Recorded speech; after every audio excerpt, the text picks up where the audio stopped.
صدیق رضی اللہ عنہ وارضاہ کو حاصل تھی. ان کا ایمان بنی اسرائیل کے ایمان سے بہت بڑا ہوا تھا. جب موسیٰ علیہ السلام بنی اسرائیل کو لے کر چلے، فرعون کا لشکر پہنچا، بالکل وہی منظر، سامنے سمندر ہے، پیچھے فرعون کا لشکر ہے، اور ادھر بھی غار کے اندر راستہ بند ہے. غار میں ابو بکر اور رسول اللہ ہیں، اور غار کے منہ پر کفار موجود ہیں. وہ بھی کہنے لگے، بنی اسرائیلی بھی، اے موسیٰ ہمارا دشمن تو آ گیا. موسیٰ علیہ السلام کہنے لگے، انما یا ربی، میرے ساتھ میرا اللہ ہے. یہ نہیں کہا کہ ہمارے ساتھ اللہ ہے، صرف اپنا کہا. انما یا ربی، میرے ساتھ اللہ ہے. بنی اسرائیل کو موسیٰ سے وہ نسبت نہیں ہوئی تھی جو ابو بکر کو محمد کے ساتھ تھی صلی اللہ علیہ وسلم. میرے آقا نے یہ نہیں کہا ان اللہ معی، کہا ابو بکر لا تحزن ان اللہ معنا. غم کیوں کرتا ہے؟ اللہ تیرے بھی ساتھ ہے، اللہ میرے بھی ساتھ ہے، اللہ ہم دونوں کے ساتھ ہے. بخاری و مسلم میں ہے، رسول اللہ صلی اللہ علیہ وسلم نے پوچھا تم میں سروزے دار کون؟ ابو بکر نے فرمایا میں. پوچھا جنازے کے ساتھ کون چلا؟ ابو بکر نے فرمایا میں. پوچھا محتاج کو کھانا کس نے کھلایا؟ ابو بکر نے کہا میں نے. پوچھا بیمار کی عیادت آج کس نے کی؟ ابو بکر نے کہا میں نے. آپ نے فرمایا سنو، جس میں یہ چار باتیں اکٹھی ہو جائیں، محمد کریم گواہی دے رہے ہیں وہ بندہ جنتی ہے. اور یہ چاروں باتیں ابو بکر صدیق میں موجود تھی.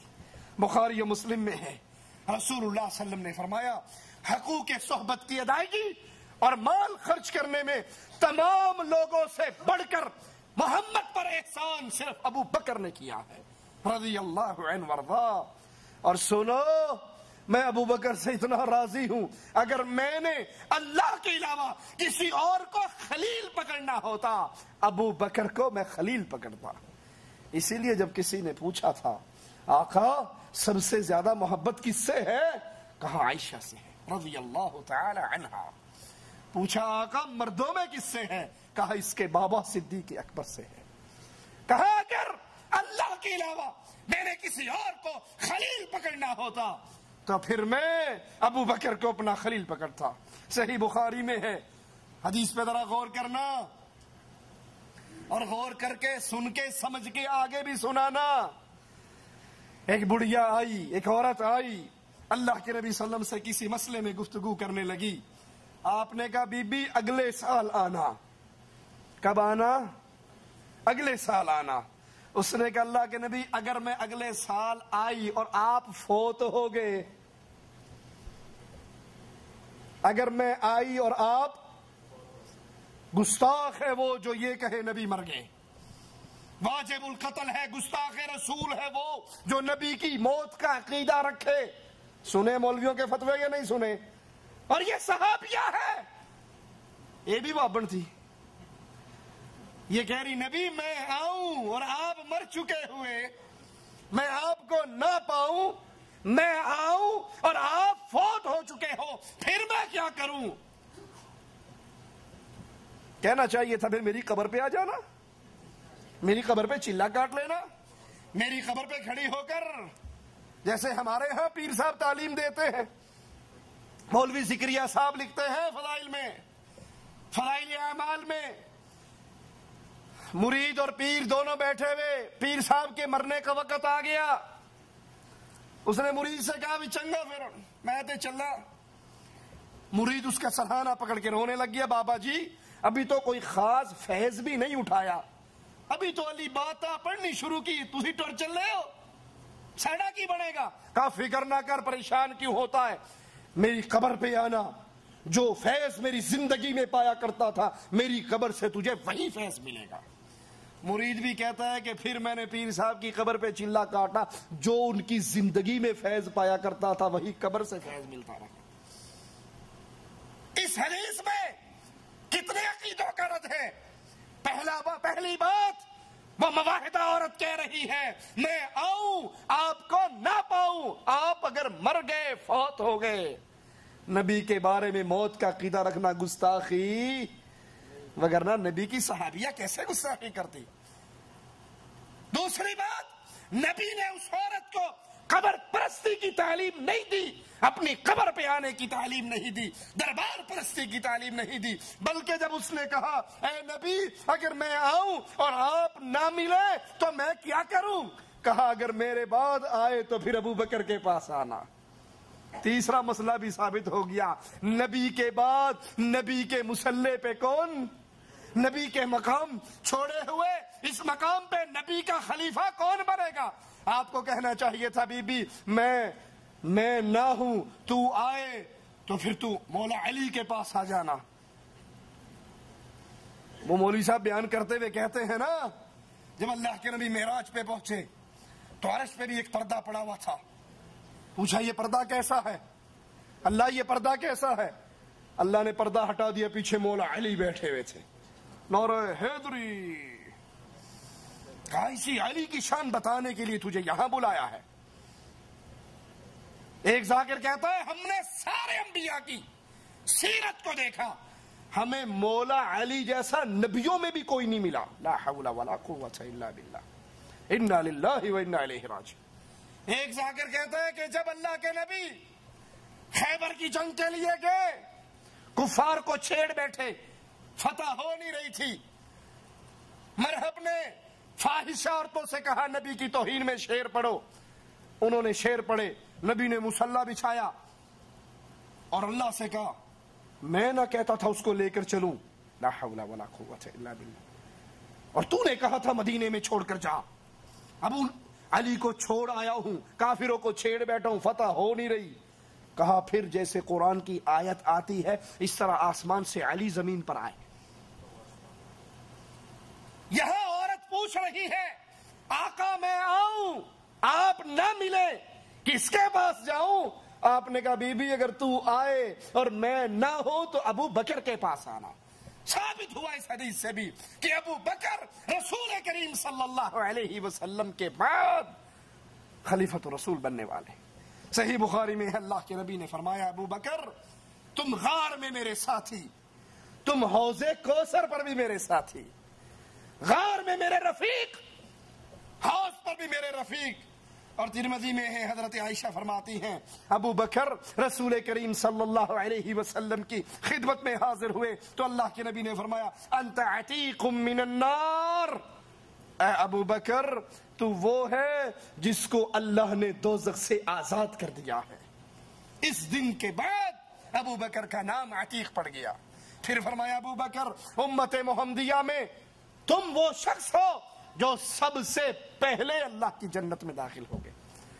انبیاء کے بعد یہ شان صدیقی ہے کہ سب سے پہلے میرے نبی کی امت باقی نبیوں کی امتوں سے پہلے جنت میں جائے گی، اور نبی کی امت میں سب سے پہلے ابو بکر صدیق جنت میں جائیں گے۔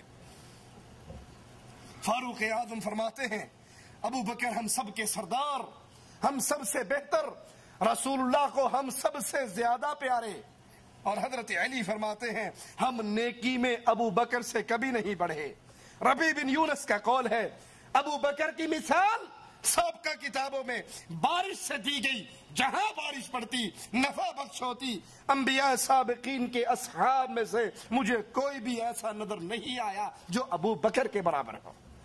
سابقہ تمام نبیوں کی امت میں کسی نبی کی امت میں کوئی شخص ابو بکر رضی اللہ عنہ ارضا جیسا نہیں۔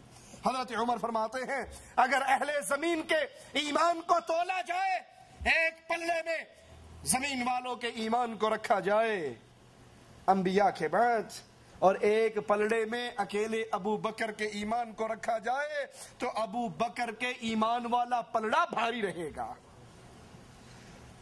ابو بکر ہر مسئلے میں ہم سے سبقت لے جانے والے اور بزرگی کے اندر بھی ہم سے زیادہ۔ محمد بن زبیر فرماتے ہیں میں نے حسن بصری سے عرض کی کہ بعض لوگوں کے دلوں میں شکوک پیدا ہو گئے، آپ میری تسلی کروا دیں کہ یا رسول اللہ صلی اللہ علیہ وسلم نے ان کو خلیفہ بنا دیا تھا؟ ابو بکر کو خلیفہ بنا دیا تھا، یہ سن کر حسن بصری غصے میں آ گئے اور کہنے لگے تمہیں اس میں شک ہے؟ اللہ کی قسم اللہ نے ہی ان کو خلیفہ بنایا، اور کیوں نہ بناتا، وہ سب سے زیادہ عالم، ان کے دل میں سب سے زیادہ خوف الہی۔ ابن مسعود رضی اللہ عنہ وارضہ فرماتے ہیں اگر غور سے دیکھا جائے عقل و فراست میں 3 آدمی سب سے بڑے ہوئے، اور ان 3 میں سے ایک ابو بکر صدیق تھے رضی اللہ عنہ وارضہ۔ امام شعبی کا قول ہے کہ 4 خصوصیات ابو بکر میں ایسی ہیں جو کسی اور کو نصیب نہیں ہو سکی، اور ان میں پہلی، آپ کے سوا کسی کا نام صدیق نہیں رکھا گیا، مختلف ناموں سے صحابہ کو پکارا گیا، لیکن صدیق یہ لقب صرف محمد رسول اللہ صلی اللہ علیہ وسلم نے ابو بکر صدیق کو عطا کیا۔ نمبر 2، غار کے اندر رفاقت کا شرف صرف ابو بکر رضی اللہ عنہ وارضہ کو ملا۔ نمبر 3، اللہ کے نبی نے اپنی زندگی میں امام صرف ابو بکر رضی اللہ عنہ وارضہ کو بنایا۔ اور نمبر 4، ہجرت کے سفر میں رفاقت صرف صحابہ میں سے ابو بکر رضی اللہ عنہ وارضہ کو نصیب ہوئی۔ سیدنا ابو بکر کی ایک اور خصوصیت کہ 4 نسلیں ابو بکر کی صحابیت کا شرف پاتی ہیں، 4 نسلیں ابو بکر کی شرف صحابیت پاتی ہیں۔ ابو بکر خود صحابی، پھر آپ کے بابا ابو قحافہ فتح مکہ کے موقع پر مسلمان ہوئے صحابی، آپ کے بیٹے عبد الرحمن صحابی، اور عبد الرحمن کے بیٹے عتیق صحابی۔ 4 نسلیں ابو بکر صدیق رضی اللہ عنہ وارضہ کی صحابیت کا شرف پاتی ہیں۔ حسان بن ثابت رضی اللہ عنہ وارضہ ابو بکر صدیق رضی اللہ عنہ وارضہ کی شان میں چند اشعار پڑھتے ہیں جن کا ترجمہ کچھ یوں ہے: جب تم رنج و غم کے ساتھ کسی بھائی کا ذکر کرو تو ابو بکر کو یاد کرو جو ہم سے جدا ہو گئے، وہ نبی کریم صلی اللہ علیہ وسلم کے بعد بہترین خلق، پوری مخلوق میں نبی کے بعد سب سے افضل، سب سے زیادہ متقی اور عادل تھے، اپنے فرائض کو سب سے زیادہ پورا کرنے والے وہی ہیں جن کو قرآن نے ثانی اثنین کہا اور ان کی حاضری غار کی تعریف کی، وہی ہیں جنہوں نے سب سے پہلے تصدیق رسالت کی۔ سب جانتے ہیں کہ ابو بکر رسول کریم صلی اللہ علیہ وسلم کو پیارے تھے، وہ بہترین خلق تھے، نبی کریم ان کے برابر کسی اور کا درجہ نہ سمجھتے تھے۔ اور یاد رکھیے آخری بات، ابو بکر صدیق رضی اللہ عنہ وارضہ کی خلافت پھولوں کی سیج نہیں تھی بلکہ کانٹوں کا بستر تھا۔ اس کو آرام دہ بنانے کے لیے ایک ایک کانٹا چننا ضروری تھا، اور ابو بکر صدیق کو اللہ نے یہ مقام عطا کیا کہ انتہائی مختصر دور کے اندر، انتہائی قلیل ایام میں ابو بکر صدیق رضی اللہ عنہ وارضہ نے تمام فتنوں کے سر کو کاٹ ڈالا۔ وہ مرتدین کا فتنہ ہو، وہ نبوت کے جھوٹے دعوے دار ہو، وہ زکوٰۃ کا انکار کرنے والے ہو، ان سب فتنوں کا ابو بکر صدیق نے مٹا دیا، اور مسلمانوں کے لیے پھر فتوحات کے دروازے کھلے جو حضرت عمر رضی اللہ عنہ وارضہ کے لیے اور آسان ہوئے، اور اس طرح مسلمانوں کی یہ حکومت پھیلتی رہی اور لا الہ الا اللہ کا پرچم آگے سے آگے پھیلتا رہا۔ اللہ سے دعا ہے اللہ ہمیں نبی کریم صلی اللہ علیہ وسلم کے صحابہ سے محبت کی توفیق عطا فرمائے، اللہ ہمیں زندہ رکھے، صحابہ کی محبت میں رکھے، موت دے تو اس حال میں دے، اللہ ہم سے راضی ہو، ہم اپنے اللہ سے راضی ہو۔ اقول قولی ھذا واستغفر اللہ لی ولکم ولسائر المسلمین فاستغفروه انه هو الغفور الرحیم۔